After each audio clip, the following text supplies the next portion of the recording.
Hi, hello, and welcome. My name is Burthorpe 1, and this is Burthorpe 2.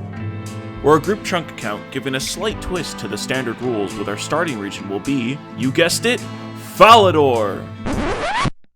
Wait, what do you mean it's not Falador? I thought that was the twist. What do you mean?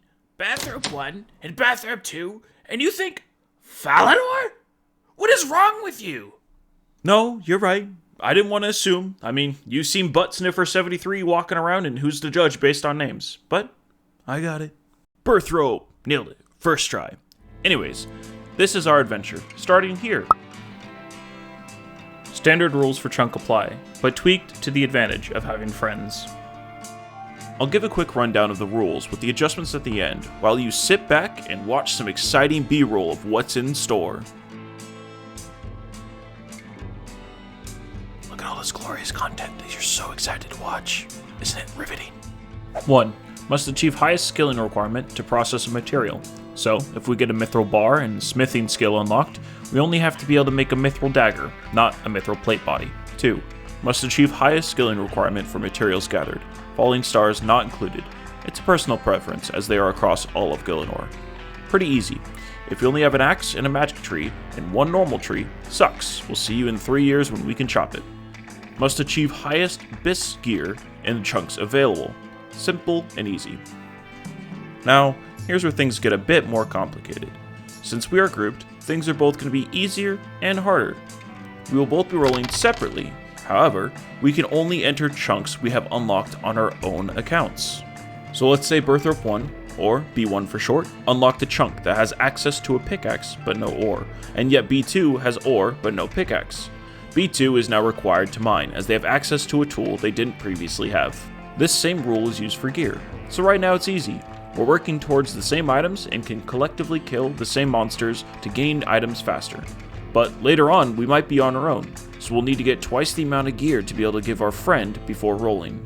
It seems complicated from hearing it, but TLDR, if one of us can get it, we both need it. Now, for Burthorpe, it's pretty straightforward chunk. We require a mithril full helm and plate body from its guards, a bronze med helm from either Penda or his friends, iron dagger for that sweet +1 mage bonus, black claws as it's our strongest BIS item, and a mithril warhammer from the guards as well. Here's what happened so far. In the beginning, all we're able to do is flinch against Penda or his friends to start training our combats. Until my chunk partner realized that the training dummies next to us are easy ways to get some early levels to help our accuracy, getting us 8 attack with just a bit of spam clicking. Our first upgrade we were able to achieve was a bronze med helm, making us look very stylish, meanwhile continuing to kill Penda to get a lot of levels. After a while, we were able to achieve our first iron dagger, a 1 in 128. Compared to flinching, this was a bit faster but took us a while to get our second so we both could use one. That was our best training method for a while, as guards and soldiers were both quite tough early on, so we had to spend a while training to be able to defend ourselves against them until we felt like we could flinch the guards. So you know the drill, let's get a little bit of a training montage going. But before that, I gotta come clean about something that happened to the account while I was training. While on mobile, going for some early levels, I misclicked and well, yeah, I know. So early onto the account, might as well restart. But both my teammate and I agreed, no reason for us to do that as we both aren't playing for the status. So we'll continue our adventure even once we lose both our lives. I guess now it really is a hardcore as there's only one life left.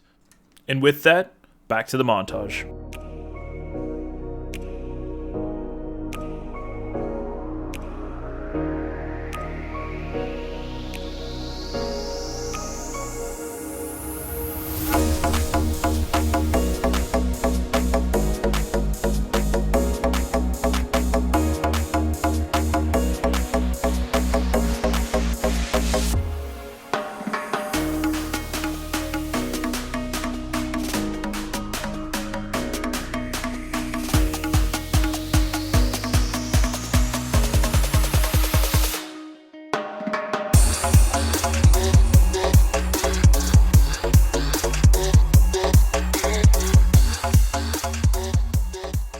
Around the late 30s, I started testing my luck at guards, seeing if I could grab an easy upgrade of either their steel or mithril warhammer. It would make flinching much easier. But before I get too carried away, let's check on my group member and see how they're doing. Burthorpe 2 has been hard at work, putting in many hours, but with my stats being higher, I could move on to guards, while letting him train for maximum XP an hour, which leads me to the next part of this chunk. Training methods. Currently, there are only about 2 good ways for us to train. If we're wanting to AFK, relax, and maybe play some other games on the side while we collect a few herbs and supplies, we can use Penda as a resource, as he's closest to the bank in the Rogue's Den. However, our fastest training method is actually the Servant and Egbert? Hold on.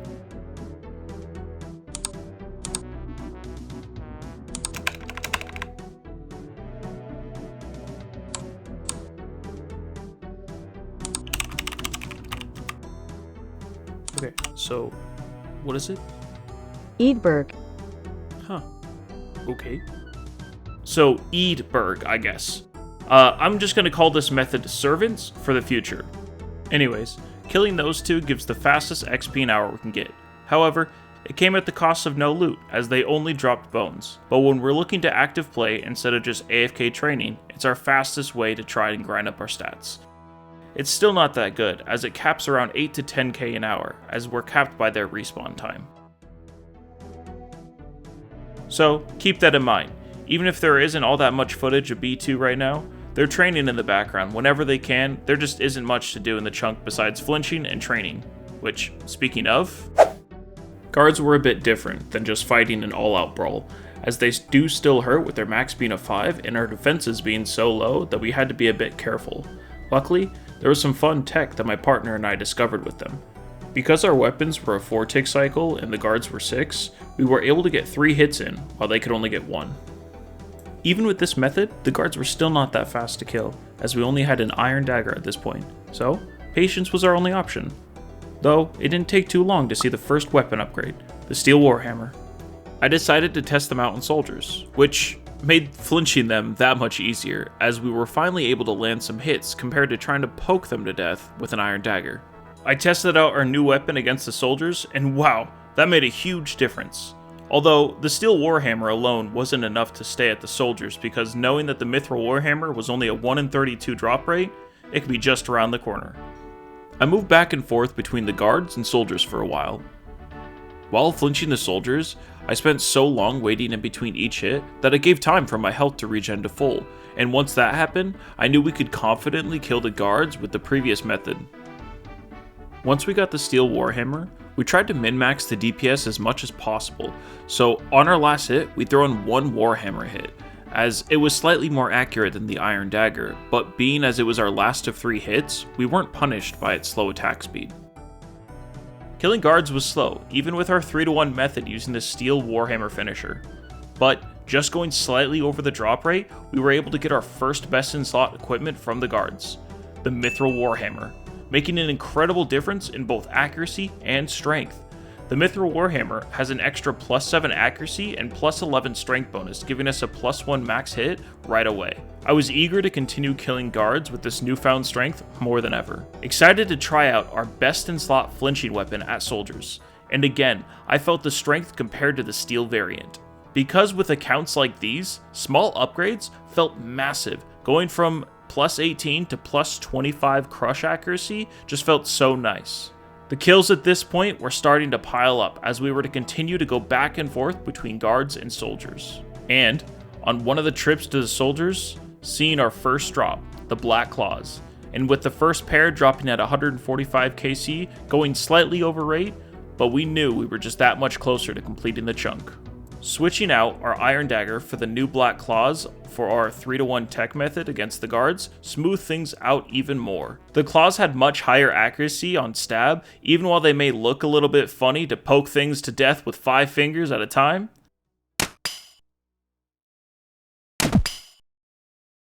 It didn't take too long before our luck struck again, getting the first mithril armor best in slot of the chunk, the mithril plate body. With just a couple kills later, dropping the helm, all within a couple minutes, making me and my teammate feel unstoppable.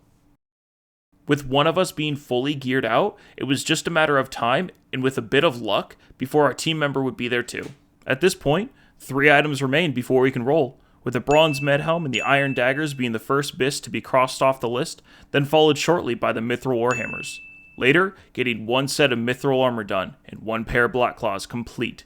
We're starting to come together, but it's not over yet, as we needed the last set of mithril armor and the last pair of black claws as per our rules.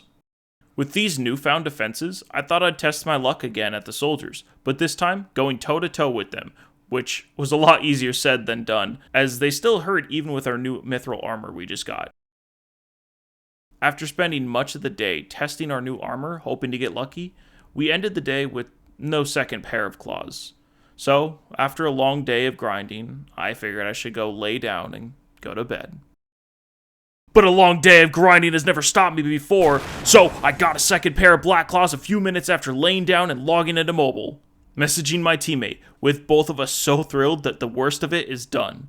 Soldiers are complete.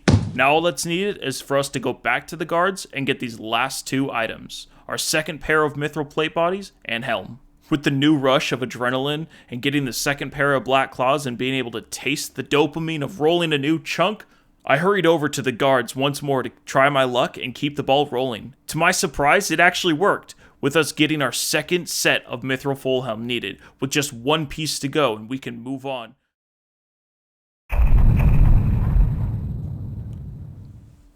Well, with the start of a new day after last night's luck, I did what I do best. I grinded hard, and I knew that the 1 in 32 was fast to come, with many kills on mobile, and 122 kills tracked on RuneLight, plus the many kills my teammate did. Guards were finally done, achieving all of our chunk requirements, and only one thing left for us to do. We'll hit that button and see what the fates have in store for us. I hope it's the Warriors Guild.